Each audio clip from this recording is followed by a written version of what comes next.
What's going on, folks? Painless in the house. I rarely jump into these damn, top of topics. Um, I've talked about Tariq Nasheed years ago. I did a video. I wish I would have kept it. Um, you know, you just got to be careful who you dealing with. You know, and I'll get into him in a little bit concerning this. This thing about FBAs, foundational Black Americans, hip hop, who started hip hop, who contributed. You see, this is kid shit, really. I mean, to have, I know it's content, but to sit up and have conversations about this as black men, grown ass black men, is crazy. It's crazy. Like, this is what we talking about? Who started hip hop? Who contributed? And look, just keep it real, folks. In the so-called black community, which I'm very familiar with, look, things are different. Even amongst black people. And I've said you can have 5 black families living on the same block and be totally different. Each family could be totally different. Each family might be the same. Because we're not a monolith. We're not a homogenous people. Even as this thing called FBA, Foundational Black American. I am a foundational Black American, according to Tariq Nasheed and his ilk. My roots are my original roots are from South Georgia, North Florida, and Oklahoma. Now, my folks, traveled to Alabama, southwest Alabama, but my roots, during slavery and all that, started in South Georgia. So, and this is before Alabama, and that's on my daddy's side. Now, my mama's side is Midwest Oklahoma, but they came from, my understanding, on my mother's side, East Texas, and came up into eastern Oklahoma, and then that East Oklahoma. So those are my roots. And then that side, like my mama, that's where my California family side come in. A lot of my mama's side moved to Oakland, Richmond, Los Angeles, of course, and been there for generations. But I've said this, like I just said, we're not homogenous culture. And see, a lot of groups a lot of groups deal with so-called black culture at an infant young stage. It's a rebellious act to deal with black culture. What these Negroes are trying to protect so hard,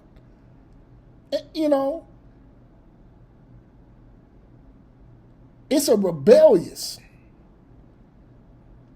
Painless, how do you know this? Well, I've had the pleasure of living around a lot of different groups. I've known women that they call it a black guy phase. And usually they're in their late teens, early 20s. Then they go back home and marry someone of their own group. because they know at the end of the day, and I've talked about this extensively before in the past, about how a lot of women just want to know if it's true with black men. They have no intentions of bringing you home. They have no intentions of inviting you to the quinceañera. They have no intentions of you come to the luau and do all this stuff. They just want to have sex with you as a black man. And that happens. And it's something we don't talk about. And it's something that a lot of black men are unaware of. I'm very cognizant. I've always been cognizant of that because I've dealt with women from other groups and men from other groups in terms of communication and stuff like that. And I do see both sides of the coin when you talk about race relations and hip hop and who could say the N word and who can't. I'm gonna tell you one thing. Back in the day, I don't care if you was Puerto Rican. You said that N word, you was getting fired on. Like, it'd be one Hispanic in the group, and he would say everything but that N word. I mean, he would be down. He would be willing to do this and that, squab a little, but he did everything but say that N word. And an occasional white guy too, white boy, when we was young, be down as hell, but knew not to say that N word. Now these jokers, it don't care. It doesn't. It's accepted now because we're more integrated now. But like I said, this black culture is a pass-through rebellious culture that you can just kind of, it's a transient culture. There's nothing staunch. There's nothing solidified. I said that we're talking about, see, when you equate your culture and reduce it to food and dance and singing and arts, anybody can come through and do that shit. I mean, look at the Asians. Do y'all remember back when you would, especially on the West Coast, you go in these Korean stores, you would go on the corner of I don't know, you go on the corner of 93rd and you go to the corner of Manchester and Hoover, and there's a Korean there, and you go in there, it's all them off-brand, remember like the early 90s, the off-brand Malcolm X hats, the Chronic hats, and they got them lined up, all the baseball, Chicago Bulls, White Sox, Astros, Yankee hats, all this stuff. And they knew. Like, oh, this is their culture. We can take and copy and do this. And I've talked about Asians. They're very good at mimicking. Very good at mimicking and impersonating.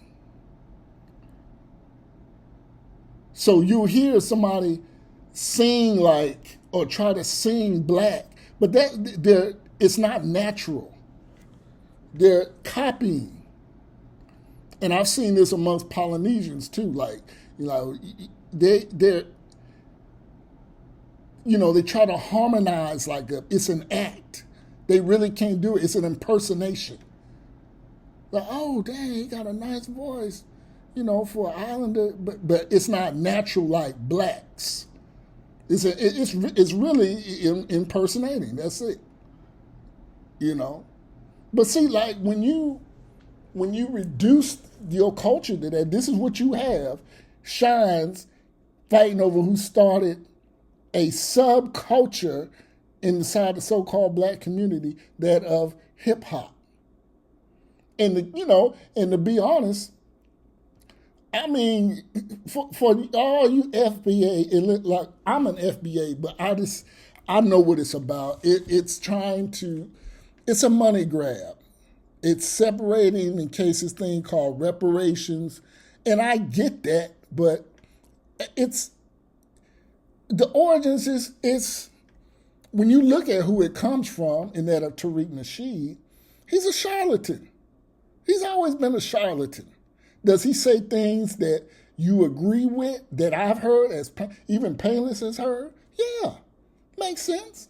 But the overall collective, he's a charlatan. He's a crook. Somebody I wouldn't choose to deal with. He's a slick, and I'm not going to talk about, where he, from pimp, now he's all for the so-called black community. He is what he is. And I'm going to try to just leave him alone in that respect. But he is a charlatan. But, yeah, when, this whole FBA thing, it's a pass-through. Oh, what I was going to say, a lot of these artists that you got Busta Rhymes, KRS-One, you trying to go at them and all this stuff. And I used to listen to them. Still do. Some of your favorite artists are not FBA. And it was really no issue back in the day. See, this is, like I said, a created divide. Where there needs none. Them people always did their own thing. I got two good friends of mine that look just like me. Dark. I mean, I'm not dark, but little darker brown, maybe like brown skin. I'm a brown skin brother, and they the same as me, but they Panamanian, and they use the N-word and all this stuff. But it was something different about them. They spoke broken Spanish here and there. Their parents never did nothing to me. I used to work for one of them. I used to work for their daddy, and it was always love. And they were J-Dub, Jehovah's Witness, so they didn't celebrate. But no, I never looked at him like he ain't black. I didn't look at he looked black, so he was black. They looked, two brothers.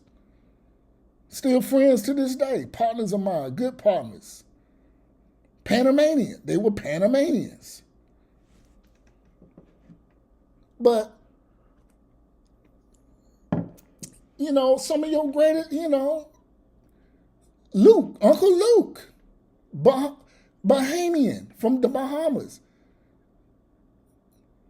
But we didn't care about that. I didn't know that. But who cared? We wouldn't have cared. KRS-One, Jamaican. B.I.G., one of the greats, according to some. Biggie Small, Jamaican. Chubb Rock. Treat Me Right. Classic. Jamaican. Like, what are we talking about? It's foolish. But it's always been some competition. And a lot of this stuff is East Coast origin. A lot of this stuff don't pertain. See, and this is the problem with a lot of you shines out here. You live in Iowa and you're talking FBA. And you're trying to, so now you may have somebody that you grew up with that isn't FBA but had your back since the sandbox. Now you're creating you're looking at him side eye now. Oh, you ain't real. See, you're creating a situation where there needs not. It doesn't need to be one. It needs not be one. But yeah, like I said, women that go through that black guy phase and be done with you. And they do the same with black culture. This sub-degenerative culture is a pass-through. Then they wake up. Oh, I have to be an adult now and leave this bullshit alone that you old brothers, some of y'all are trying to harness and hold on to. I don't give a shit about I don't give a damn about hip hop. When you go to the West, and where my West Coast people at, especially like in SoCal, when these rappers go, ain't no black folks really in the crowd. You know who's in them crowd? Mexicans. When they do all these tours, it's Mexicans.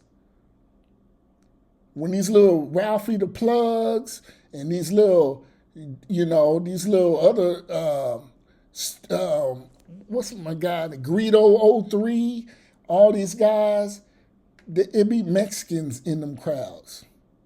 When you look at these young guys, these new rappers video, who's shaking their butt in these videos?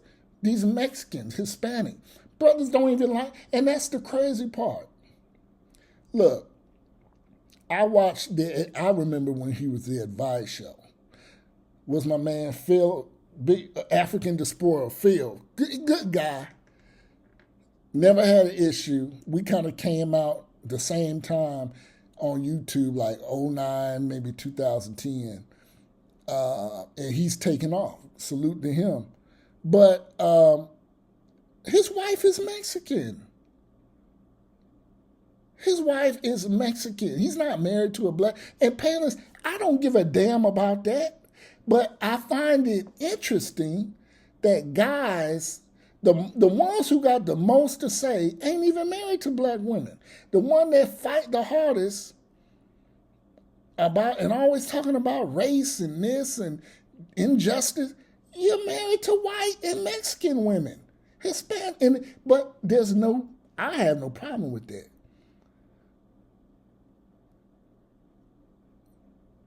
But I do find I don't have a general issue with interracial marriage or dating. But I find it interesting the ones that go the hardest ain't even married to black women. That's what I find interesting. Like, okay. And they go through great lengths to not let that be known. See, I mess with them all. I just like women, But yeah, it's I've said that about Black American culture. It's a pass-through transient. Most people realize I can't keep, this is kid shit. Move on, I can't be beaten down the block. I got to pull my pants up now. I got to talk like I got some sense. See, when you're 15, 16, you're rebelling. I'm a little Jewish kid, and I'm rebelling against my parents, who has money and want to see me succeed. But I just grab on what's rebellious. Black American culture. You don't see these guys. See, you can't tell a Tongan or a Laotian or Hmong, you can't take their culture and run. It's too complicated. You don't know nothing about it. It's too intricate. They have protocol. It's so intricate.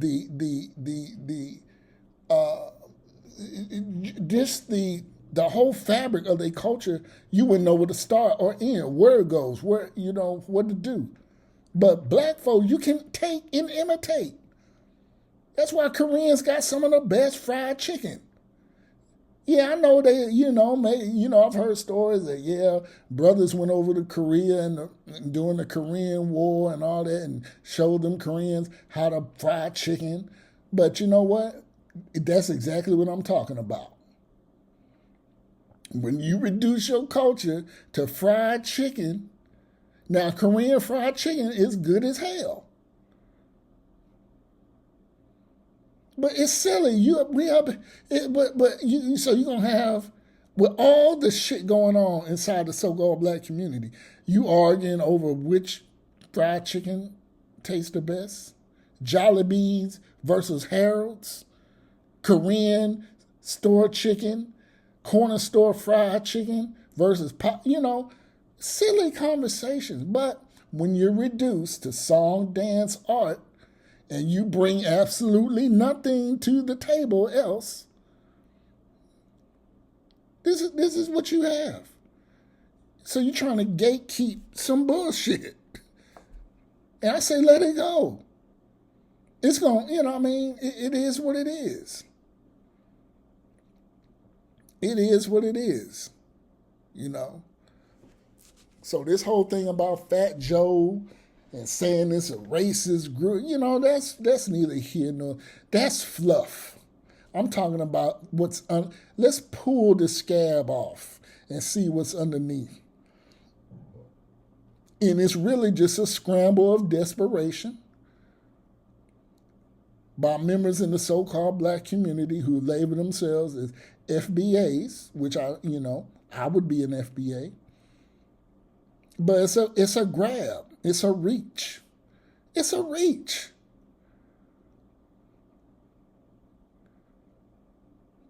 Because it's been going on. And and this is it's really not it's really nothing to discuss. I mean, like I said, we talking about food, dance, and shit. We ain't talking about, we made the first vehicle. We make a vehicle. We make a new powered. We're talking about break fucking dancing, folks. We're talking about break dancing. We're talking about the Josephine Johnny.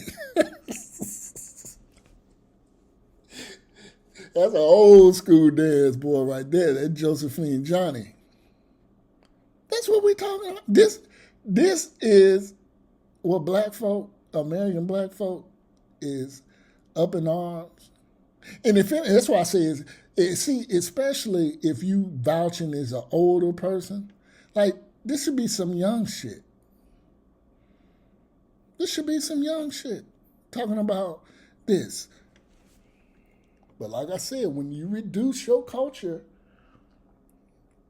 and I know I've been saying that a lot in the span of this video, but when you reduce your culture to food and dance, and you bring nothing of substance, nothing of real tangible value, this is what it is. We're not talking about, they're trying to build like us. We're talking about fucking spinning on your head. That's what we're talking about. This video, I'm just kind of ranting, but, tell me what y'all think. Painless out.